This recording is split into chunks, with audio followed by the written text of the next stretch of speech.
Posisi Partai Nasdem yang masih berada dalam koalisi pemerintahan Presiden Joko Widodo menuai kritik. Kader sekaligus Kepala Badiklatda PDIP DKI Jakarta Gilbert Simanjuntak menilai Nasdem yang sudah membentuk koalisi perubahan untuk persatuan pada 24 Maret lalu dan mendeklarasikan Anies Baswedan sebagai bakal capresnya lebih baik keluar dari kabinet Jokowi.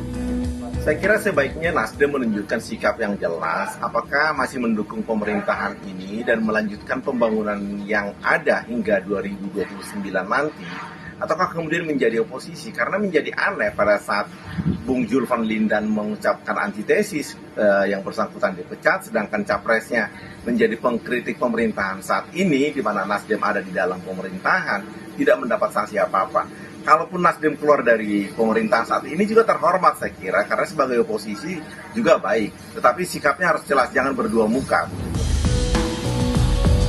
Merespons hal ini, Ketua DPW Nasdem Jawa Barat Saan Mustopa membantah tuduhan elit PDIP tersebut. Menurut Saan, keputusan untuk mendukung baca pres lain tak memengaruhi dukungan Nasdem hingga akhir masa jabatan Presiden Jokowi.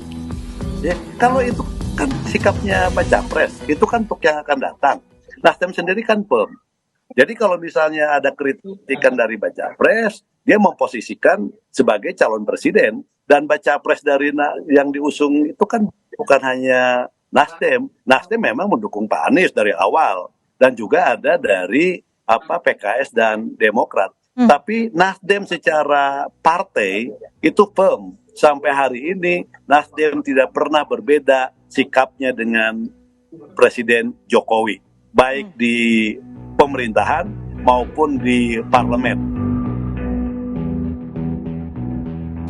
Sebelumnya Jokowi sudah memberikan kode jika Partai Nasdem sudah tidak masuk dalam lingkaran parpol pendukung pemerintah. Pada pertemuan Presiden Joko Widodo dengan 6 ketua parpol pendukung di Istana Negara Selasa 2 Mei 2023, Surya Paloh sebagai Ketua Umum Partai Nasdem tidak diundang.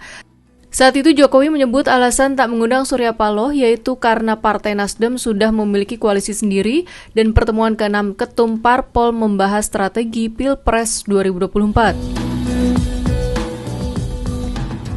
Tidak ada partai. Ya memang tidak diundang. Kenapa Pak? Nasdem itu ya kita harus bicara apa adanya ya. Iya, kan sudah memiliki koalisi sendiri. Dan ini gabungan partai yang kemarin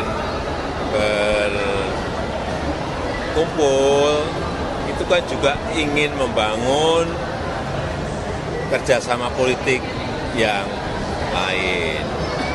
Mestinya ini kan memiliki strategi besarnya apa? Ya masa yang di sini tahu strateginya, kan mestinya tidak seperti itu. Sejak mengusung Anies Baswedan menjadi bakal capres 2024, Partai Nasdem dalam kabinet Jokowi ikut goyah. Rabu 17 Mei 2023, Menteri Komunikasi dan Informatika Johnny G. Plate ditetapkan sebagai tersangka oleh Kejaksaan Agung terkait kasus korupsi BTS Kominfo. Kini tersisa 2 kader Nasdem yang masih duduk di kursi Menteri Kabinet Jokowi, yaitu Menteri Lingkungan Hidup dan Kehutanan Siti Nurbaya Bakar dan Menteri Pertanian Syahrul Yassin Limpo. Pada pemilu 2019 lalu, Nasdem memutuskan untuk berkoalisi mengusung Jokowi untuk menjadi presiden. Saat itu jumlah perolehan kursinya mencapai 59 kursi parlemen, peringkat keempat di bawah PDIP, Golkar, dan Partai Gerindra. Kini elektabilitas Nasdem makin merosot. Survei Litbang Kompas Mei 2023 mencatat elektabilitas Nasdem di angka 6,3%, menurun dari sebelumnya 7,3% di Januari 2023. Elektabilitas ini tertinggal jauh dengan PDIP yang memperoleh 23,3%.